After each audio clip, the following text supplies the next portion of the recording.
Me now is Mark Pack, co-editor of the Liberal Democrat Voice website, and Tim Montgomerie, editor of the ConservativeHome website. Good evening to you both. Good evening. Mark Pack, the Lib Dems abandoned their opposition to tuition fees. They failed to push through AV or House of Lords reform. What's the coalition delivered for you? I think, as you say, there's quite a lot of anger amongst many Liberal Democrats for precisely those reasons. There are, however, some important things the party is getting out of being in coalition, things such as the pupil premium, the creation of the Green Investment Bank, moving towards £10,000. And is any of that resonating with the voters? Not as much as I think many people obviously in the party would want it to. The main reason for that, however, I think is not so much to do with constitutional reform, it's to do with the overall state of the economy. Saying you're doing things to make the tax system fairer, you're creating more apprenticeships than ever before. All those are good policies, but they don't really resonate unless people are seeing their pay packets go up and economic growth in a way that we're not yet seeing. So in that sense, I think an awful lot of the fate of not just the Liberal Democrats, but the government overall hangs on the economy, because people will view those policies in the light of the overall state of the economy. Tim Montgomerie, I think we can all agree the economy matters. You've never been a great fan of the coalition, I think it would be fair to say. Where does it stand now? I think you're right in that judgment. It's in a bad place. I think for two fundamental reasons. As a general project, I think trust is now in very low supply between the two partners. Conservatives feel that Nick Clegg has reneged on a deal. He originally said there would be no link between Lords reform and boundary reform, and now he says there is.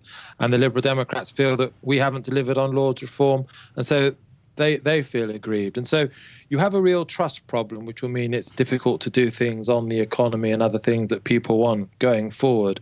And the other big problem is for David Cameron and his relationship with the Conservative Party.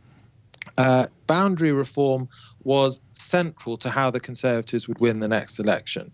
On existing boundaries, the Tories need an 11% lead to win a majority. On the new boundaries, it was just 7%. So overnight, the Conservatives have lost essentially 4% of the vote. I don't think there's been a bigger reverse for the Conservative Party in one single swoop since the Black Wednesday in 1992 in terms of our electoral prospects. So David Cameron really needs to come back to the party very quickly and give a plan for how he will win a majority. Mark Pack, Tim Montgomerie's laid it on the line there for the Conservatives. Your party membership has plunged by a quarter, I think, this year. The poll ratings are abysmal. An election, actually, for either party is not a prospect that you could possibly really relish at this point. Absolutely not, which is why I think for all of the strains and stresses of today and recent events, we're very likely to see the coalition continue all the way through to 2015, because there's a strong incentive for both parties there.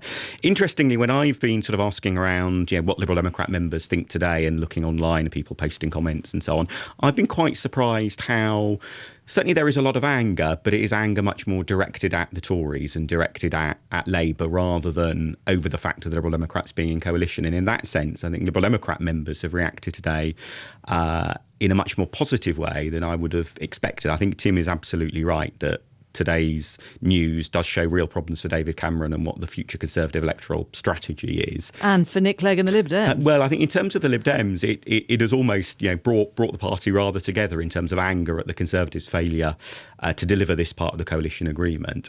And what that means, I think, is that there won't be many moves to say, the party shouldn't be in coalition. But what it will be is extremely hard to persuade the party to back any future measures like another NHS bill, which isn't in the coalition agreement. It will be hard enough to persuade, say, Liberal Democrat peers to say, look, you voted for all these things you don't really like. The Conservatives then didn't deliver on Lords reform. They're going to be a pretty rebellious bunch, I think, now. Tim Montgomerie, despite the state of the economy, the Olympics has delivered an enormous feel-good factor to the country.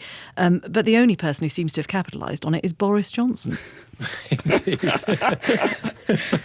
I think he's getting all the political gold medals. It's certainly true. And Boris, if the Conservative Party ever thought about him as a future leader, would be a huge gamble for the party.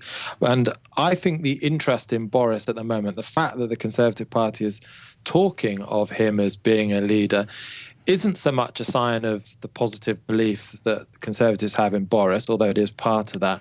It's more a real concern that David Cameron doesn't look like a winner anymore, that David Cameron doesn't have a plan to win the next general election. And that's why today is another big blow to his leadership. It began with Louise Mensch resigning from a seat which the Conservatives probably won't hold in the autumn when it comes up for a by-election, and it ends with losing boundary reforms, which probably means the loss of 20 MPs for the Conservatives. So David Cameron's leadership is certainly can be rescued, but it's in big trouble now, and the party conference season is going to be a big test for him. To Montgomerie, Mark Pack, thank you very much.